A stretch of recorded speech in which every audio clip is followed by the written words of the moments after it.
Flight examiner and PPL mentor Irv Lee goes through all the licensing and medical changes, exemptions and extensions for UK private pilots. It's complicated, isn't it, Irv, for your average pilot, your average hobby pilot, to sort of understand all of this and know what it really means for them. And not only have we got these sort of exemptions that have come into effect, but there have been changes, recent changes that have come into effect that have a very significant impact on pilots. Yeah, certainly are. In fact, one of them helps tremendously and another one doesn't quite so much.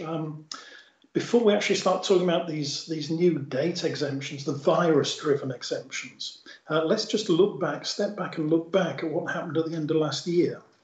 And what happened then was that the EASA Class 2 medical downgrades automatically into a LAPL medical for the over 50s, or in fact 50 or above. And the rules changed then to actually allow EASA PPL holders to use that without telling anyone. They just use it with a LAPL medical. That only changed November last year. Now, what that's going to mean is the people that are phoning me and saying, look, I've got an EASA Class 2 medical, it expires in June, what do I do? Just by considering the sort of flying they do, if it would fit a LAPL type pilot, then they don't need to do anything. They can continue with their LAPL medicals with an EASA PPL and with the other PPLs. So that takes the worry away from them. On the other hand, the magic date every year of April the 8th has happened this year. It seems to be a special date in everyone's calendar. And this particular April the 8th is when the allowance to use national licenses, so that means the NPPL, and it means the UK non-EASA PPL, the allowance to use those in EASA aircraft has expired. So really, whenever we do start reflying, or restart flying, then you won't be able to fly the Cessnas, the Grummons, well, also we've got the Pipers, the EASA aircraft. You won't be able to fly them on an NPPL SSEA like you have been doing, or a UK PPL, the old non-EASA one. That's expired now, and it's expired quietly because of all the problems with the virus. Coming back to that medical situation, so if you're over 50 then, and your medical has expired during this period or is about to expire, you don't have to take account of any exemption. You can just carry on as you are, treating it as a LAPL medical, right. And then you could at any point in the next year get your medical back if you wanted your Class 2 privileges back. Yes, I mean, I'm holding my medical now, and what I'm saying doesn't actually apply to me because I instruct and I test. So I couldn't do that on a LAPL medical. A LAPL holder couldn't instruct, couldn't test on an SCP rating, for example. That means that I have to take account of these medical exemptions that are coming up in order to continue instructing. But if you take just the average GA pilot, if you look at what a LAPL pilot can do with a LAPL license, it's wonderful. You've got aircraft up to the weight of 2 Cessna 172s, for example, is the weight limit, 2 metric tons. I mean, how many people fly around with more than 4 people on board? I mean, I know people do fly IFR and IMC ratings, but you couldn't do that. LAPL's VFR. But what it means is, without changing your license, the over 50s, check the date, obviously. I don't know if you can see my dates there, but you'll find that my medical expires, I think, June the 3rd, without turning to look at it, and it becomes a LAPL medical for a year if I want to use it. So if I didn't want to instruct for a year, I could just continue normal flying without the sort of flying I do. Because I want to instruct, I've got to take account of these exemptions that are going to extend this medical for me until about November the 22nd. And guess what? I've got a Class 2 medical booked, I think it's November the 1st, with my usual AME. So explain how this is going to work then. If like you, we can't take advantage of this LAPL situation, or if we really do want our Class 2 medical privileges, what has the CAA done to help us out? Well, it's pretty easy, really. You may have heard these exemptions and briefings. The thing that doesn't need a briefing is the medical. All you have to do is print the exemption that applies to you. So you've got to find that, and it's in a site called the OARS4 index. And if you've got an EASA PPL or an EASA LAPL, you'll want number 1374. If you've got a non-EASA license, a UK issued non-EASA license, you'll need to print 1378.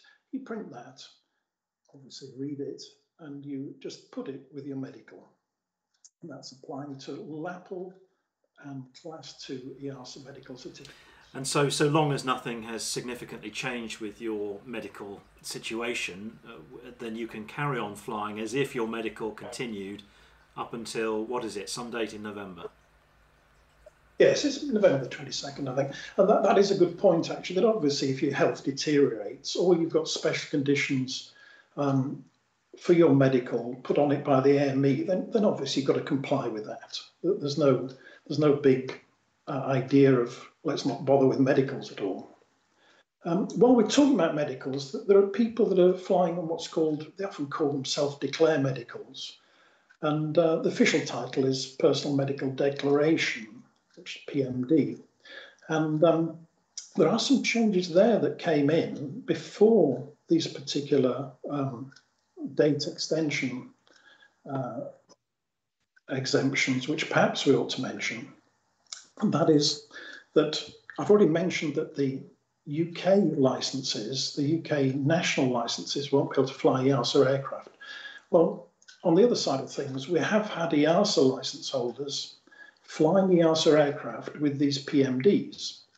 And in fact, that is now allowed to continue until a date in early November, providing they applied for and got the PMD before April the 8th this year. So if they've been flying on EASA license, EASA aircraft PMD, and they got it before April the 8th, when flying restarts, they'll be able to continue that, but only until early November. I haven't looked it up. I think it's about November the 8th. Now, one of the biggest concerns for people, Irv, will be that their ratings will expire. They won't have had the time to have their 1 hour with an instructor, or they might not have enough hours to complete the revalidation process. Looking at the NPPL, looking at the UK PPL and the EASA PPL first, coming to LAPL in a moment, what do these new exemptions mean for people? Yeah, well, first of all, you're absolutely right. I mean, if you think back to the weather in autumn and winter last year, there've been lots of people haven't got the hours they normally do over winter. And if they're coming up for a rating expiry between now and, let's say, October, they will be worried. But the first thing to point out is that they shouldn't be worried about doing proficiency checks. Lots of pilots are. And we'll come on to that in a minute. But they're not what you think. They're not the initial test. They're very little more than a good club checkout. But let's see what we can do about things, because obviously there's a period when we can't fly at all and ratings could expire.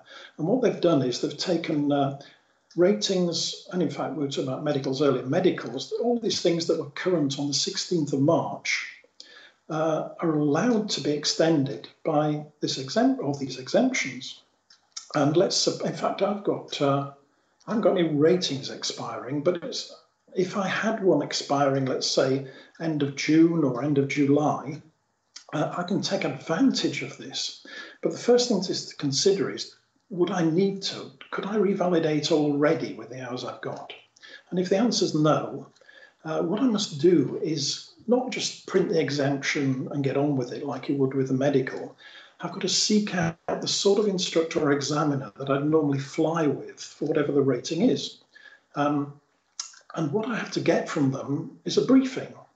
Now, people are getting confused about these exemptions purely because we're trying to describe at the same time as we tell the private pilot what he has to do. We're describing what the instructor and examiner have to do. I don't think the private pilot's really worried about that. The main things for him or her is you will need a briefing from a relevant instructor, and there is admin to do and signatures or printing to be done afterwards to include in your license or logbook. basically, you don't have to worry about anything else. You just have to go through that process. Let the examiner or let the instructor worry about the bit at the other end of it all, and then it becomes less confusing. So supposing my SEP rating expired at the end of June, I could actually find an SEP instructor or examiner and even do a remote briefing over Skype or the phone. And the content of it will be decided by that instructor or examiner on recommendation from various organisations, including the CAA, all to do with safety and different revision of topics. And once that briefing has taken place, whoever I use to do it is going to more or less, in different ways that are possible, like emails or actual EASA forms, or if for some reason they had access to my logbook, they could sign that, they could sign my license. But there are about 3 or 4 different ways that they can certify that that happened, even remotely, without even meeting me. And as long as I print the right stuff and include it with the license, which the instructor will tell me, the examiner will tell me what I've got to print, and include it with the license, once flying restarts, my rating would have been extended to November the 22nd. And that's it in a small nutshell for the private pilot.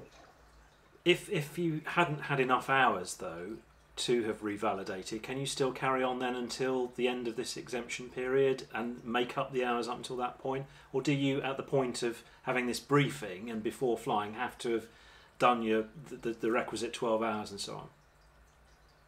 Not at all. It works the way you want it to work, in fact. What you said about the rating is extended to November the 22nd. So from whenever flying restarts, I have until November the 22nd to build hours.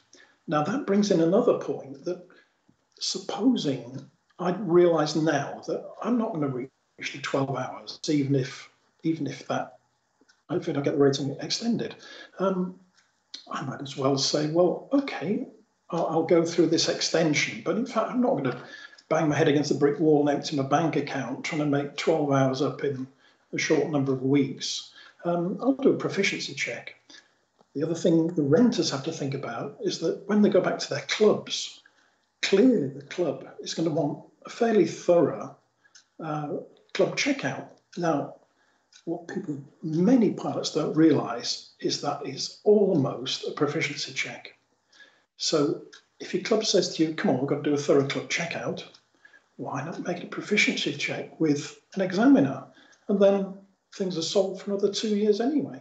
And from that extension that we have of that rating until that date in November, do we then lose time in the next 2 years, and does it start from zero again? Well, as far as I know, that is a normal rating extension. The only difference about it from a normal one is that it didn't go to the end of the month. It's a definite date.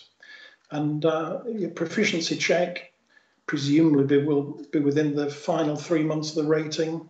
So it will probably extend to November 2022, won't it? If you do a proficiency check in something like September, October, November. But the message you get across is pilots should not be scared of proficiency checks. They're nothing like the initial test that you did in the first place. The LAPL is a different kettle of fish in this respect, Yes. Is that right? Yes, it certainly is. Now, the LAPL, as you probably know, doesn't have class ratings, so it wouldn't have a TMG rating with a future expiry date. It wouldn't have an SEP rating with a future expiry date. All the LAPL pilots just go by the next time they want to fly P1. They're supposed to prove to themselves that they've done a certain amount of flying in the past 24 months. Now, again, if we step back and look at what happened at the end of last year, we actually get a bonus here from permanent rule changes that came in November. And those permanent changes actually affect what you're looking back for in the 24 months. Whereas before you had to show 12 hours of full pilot in command plus an hour with an instructor plus 12 pilot in command takeoffs and landings. That all changed. And in fact, what it became was you still look back 24 months before your next P1 flight, but you're looking for 12 hours of P1 or training, providing 1 hour is training. And the takeoffs and landings can be training or P1. So suddenly we've got a much better system that doesn't force me into the P1. If I'm rusty and I need training, I can get as much as I want on a LAPL, and it all counts towards validity. Now, the way that helps also, that change, is that it makes it very clear that a proficiency check means that you don't have to worry about those other 12-hour rules in the past 24 months. If you have a proficiency check, you're clear, you're valid for the next 2 years and don't have to worry about them. So again, we come down to, if you take the same sort of briefings as a LAPL holder that we've been talking about, this is from an instructor or an examiner, there's no rating to extend to November the 22nd. What it actually does is it changes the 24 months that you look back on from your next P1 flight to 32. Now that's great, that's another 8 months to look back on, sort of scouring for hours, takeoffs and landings. But you've really got to consider now, well, if I did that, would I reach validity? As we discussed, last winter and autumn were terrible. And if you decide, well, yeah, that would really help, you go through the same process as the NPPL guy or the PPL guy did. You get your briefing, you get proof afterwards that it happened. Obviously, there's no rating to sign up in your license like there was in the other thing. But again, there's these paperwork things that you just include in your license. And until November the 22nd, if you go through that process, you'd be able to count back 32 months before your next P1 flight. It may help tremendously. But again, let's come back. If you're renting from a club checkout, not at all different to proficiency check. So club checkout, ask for an examiner, do a proficiency check. It's not difficult. And what it means is you can more or less forget the LAPL validity rules for the next 2 years. I suppose what these exemptions are helping us to do is to not make there be some huge rush for people to seek instruction and examiners, for example, to get them flying again. I suppose it widens up that period of time in which pilots might have to seek an examiner or an instructor. Yeah. Well, the other point is, we're talking about November the 22nd. Think back to November last year. Might come to November 22nd, and weather-wise, you might not want to fly till the new year or way beyond. And you might decide, look, I'll let things expire and I'll renew in that case by proficiency check. And again, let's go back to last year, yet another change. If you actually expired on an SEP rating, beforehand, you had to go to a proper ATO, you had to get certified. There was a change last year that meant that you don't have to do the renewal through an ATO. You can do it through, as long as it expired, your SEP rating, as long as it expired in the past 3 years, you can go to any EASA instructor. They can de-rust you and put you forward for tests. There are changes in the past, in the second half of 2019 that actually really help the situation now. Irv Lee is a PPL mentor and examiner and offers PPL masterclasses for pilots. His website has a free up-to-date guide showing all the changes, exemptions and extensions for ratings and medicals. www.higherplane.co.uk